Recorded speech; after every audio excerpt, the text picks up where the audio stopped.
A lot of what we've been told about aging is flat out wrong. Well, wrong is probably too strong of a word, but I do believe it's incomplete. Weight gain, it's not just your metabolism slowing down. Joint pain, it's not just wear and tear. That exhaustion you feel, it's not just because you're getting older. A huge part of it is inflammation. And once you understand how to keep that in check, it can change everything. I've seen it in my own life, and I've helped others do the same.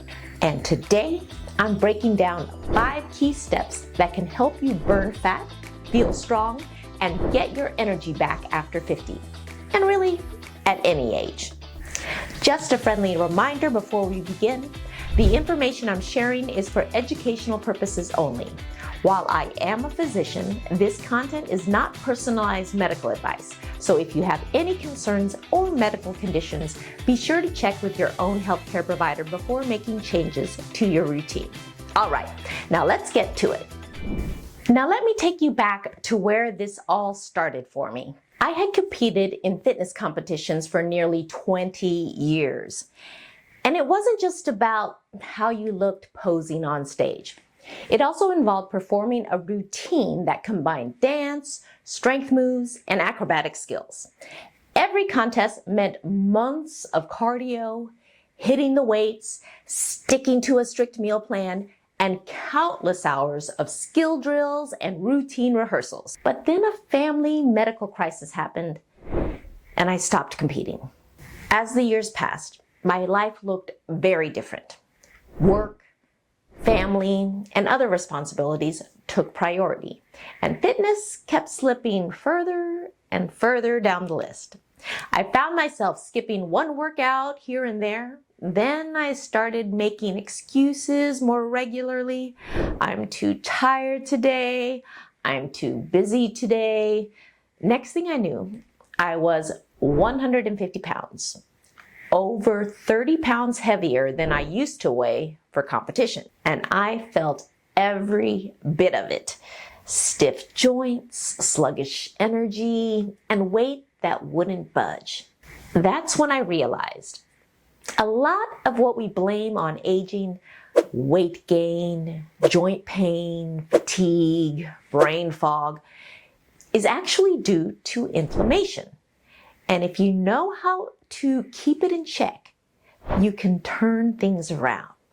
So, at age 50, 7 years after I last competed, I decided to make my way back to the competition stage.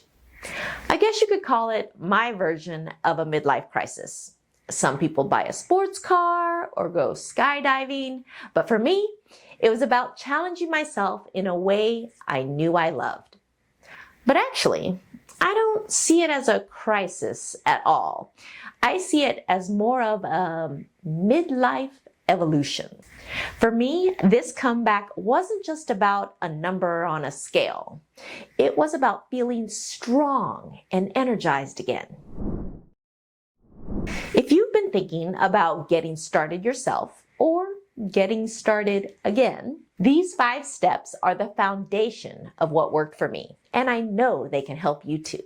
Step 1, dial in your diet. Food is everything when it comes to fat loss, energy, and inflammation. Some foods fuel inflammation, making it harder to burn fat and feel good, while others can help calm it down so your body can actually work the way it's supposed to. When I first started my fitness comeback, I didn't go on some extreme diet. Instead, I focused on foods that reduced inflammation and supported my metabolism. Here's what I changed. I loaded up on lean proteins, so I swapped out whole eggs for egg whites to get the protein I needed without the extra fat. I also prioritized chicken, fish, and grass-fed beef to help build muscle and keep me full. I made veggies the star of my meals. Roasted broccoli, sauteed spinach, a big colorful salad, whatever I could pack in. The more variety, the better. I added healthy fats, Think avocado, nuts, olive oil, and wild-caught salmon. These help balance hormones and provide long-lasting energy. I cut back on processed foods. This was huge. Ultra-processed foods, even ones labeled healthy, are often loaded with preservatives and hidden sugars that mess with metabolism and gut health. I started choosing snacks like fresh fruit, nuts, and high-quality turkey jerky. Now, with all these changes, I didn't completely give up treats. I still enjoyed my favorite foods, but I became more mindful about what's actually worth it versus just eating something out of habit. Balance is key. Want an easy way to start? Take a look at what you're eating most often that might not be the healthiest choice and swap it out for a nourishing, real, whole food option. It doesn't have to be everything all at once, just one swap at a time. Step 2, ease into exercise.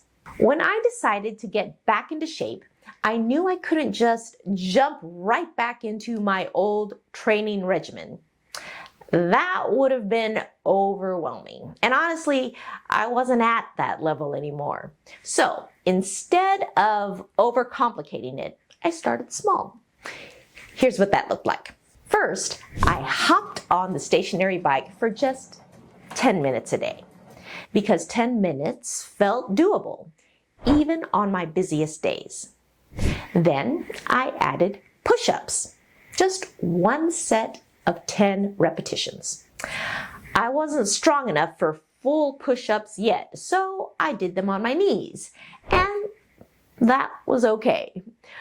Over time, I worked my way up to 3 sets of 10 repetitions.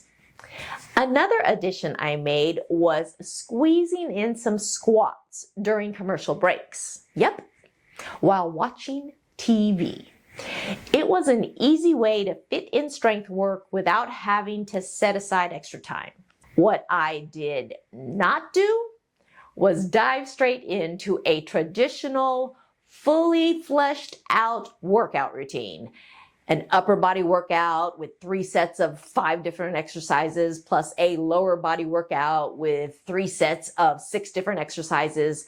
That's 33 sets of exercises twice per week, meaning 66 sets per week, adding up to at least 660 exercise repetitions on top of cardio. That's a lot to squeeze into an already jam-packed schedule. So if I had to start there, it probably would have felt like too much too soon. And when something feels overwhelming, it's a lot easier to give up before you really get started. So instead, I focused on building the habit first. Once my body and my schedule adjusted, I added an extra 10 minutes of cardio each day. Then I worked in one more strength exercise at a time. And that's the key to building consistency more easily. Rather than overhauling everything all at once, start by finding a simple way to add a little more movement to your day. Step 3, reduce toxins. This one honestly surprised me when I started focusing on it. Reducing environmental toxins can help your body reduce inflammation, which makes it easier to burn fat. We don't always think about it, but the chemicals and plastics we come into contact with every day can mess with our hormones, slow metabolism, and make us feel more sluggish than we should. So here's what worked for me. I swapped out my regular cleaning products for natural ones. Vinegar and baking soda became my go-to for a lot of things. Fewer harsh chemicals, less exposure to toxins. I filtered my water. I use a simple countertop filter, and honestly, I noticed a difference in how I felt. Hydration is key, but clean water makes it even better. I started replacing plastic food containers with glass. This was a big one. Plastics, especially when heated, can release microplastics or hormone-disrupting chemicals that can contribute to inflammation. But instead of overhauling my whole kitchen at once, because let's be real, that would have been expensive and time-consuming, I swapped them out a few at a time. I started with the containers I used most often and worked my way from there. Want an easy place to start? Try swapping out one plastic container for glass, or switching to a stainless steel or glass water bottle instead of drinking from a disposable plastic one. Little changes add up. Step 4, manage stress. Let's be real.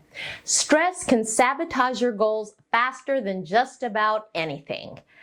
When your cortisol levels are high, your body holds onto fat, especially around your belly.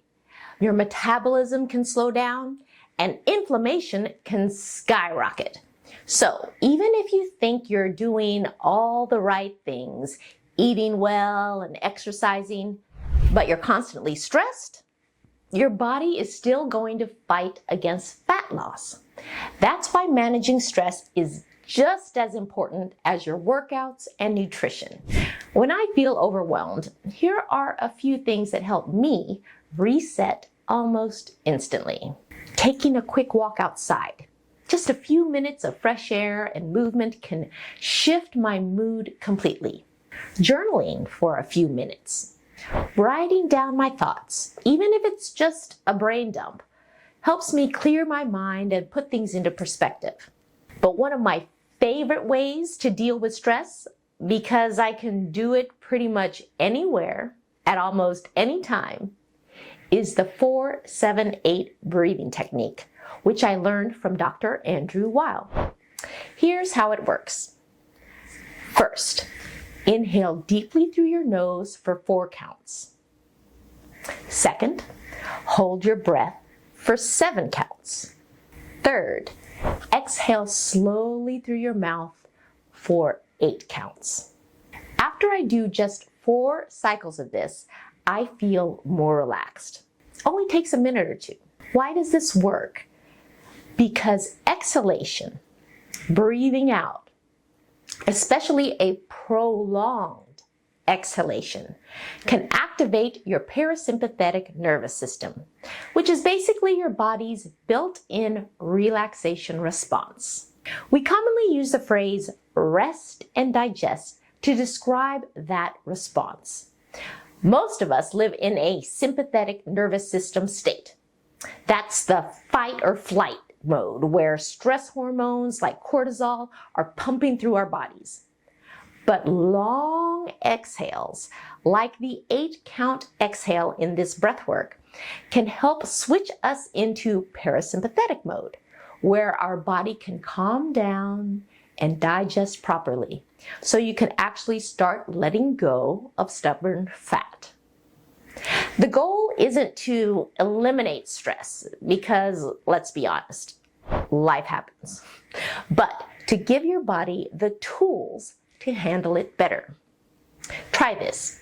Next time you're feeling overwhelmed, go for a quick walk. Write down a few thoughts in a journal, or do a few rounds of 4-7-8 breathing.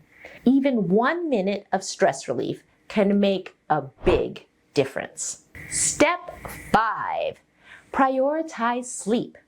Sleep is where all the magic happens. It's when your body repairs itself, balances hormones, and sets you up for success the next day. But here's the thing. If you're not getting enough sleep, your body is more likely to hold on to inflammation, fighting you against fat loss. That's why making sleep a priority has been a game changer for me. Here's what helped me improve my sleep. First, I try to put my phone away at least 30 minutes before bed. I won't say I'm perfect at this, but I try. Screens, whether it's your phone, your tablet, or your TV, they emit blue light, which can mess with your melatonin production. Melatonin is the hormone that tells your body it's time to sleep.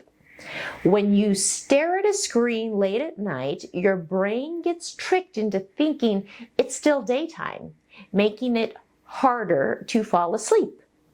So less screen time, more melatonin, better sleep. Something else I've started doing is naming 5 things I'm grateful for before I fall asleep. It's such a simple habit, but it makes a huge difference.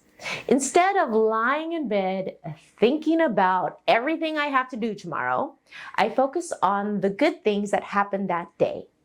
It gives me this rush of good feelings to fall asleep with, and I wake up in a better mindset as well.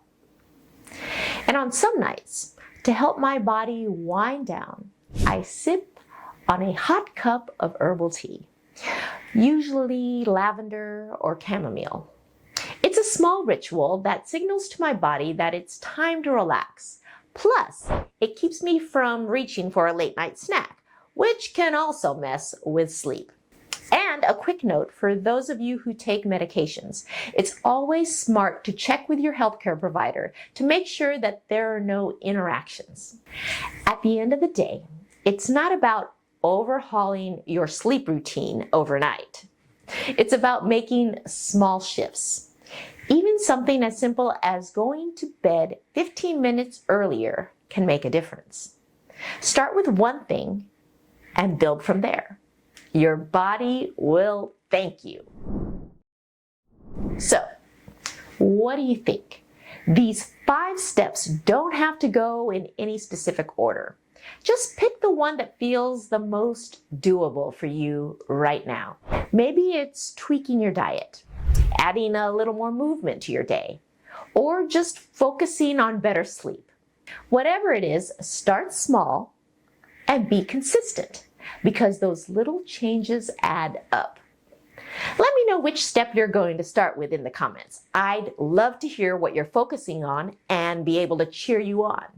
And hey, thanks for hanging out with me today. If this episode gave you some new ideas, hit that thumbs up and subscribe so you don't miss more real talk about health, fitness, and making it all work, even with a busy life. Remember, this is your time to take control, feel your best, and keep showing up for yourself. I'm Dr. Venus, MD on call. Stay fit, be happy.